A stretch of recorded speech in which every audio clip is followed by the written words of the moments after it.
Hi, this is Professor Jerimiah and Coach Krystal with Odyssey Martial Arts Spring, and we're doing video breakdowns for the kids.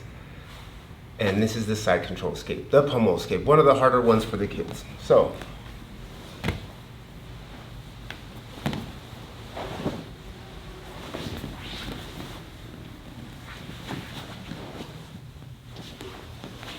there's lots of things that can happen with this, but I'll break down the details. So, as always, on the bottom of side control, I want to make sure I have my frames. Forearm in the neck, blocking the arm.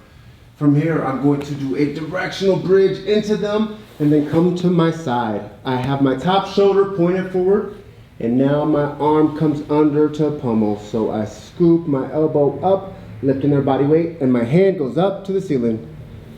From here, I kick my foot down and pull my elbow back so that I can get a good base. So I'm here in the turtle, ready to wrestle.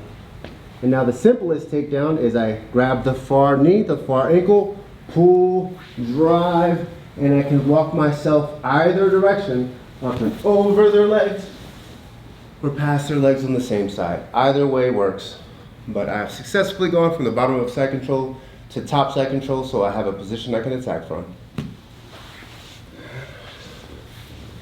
That was the Pummel escape from side control.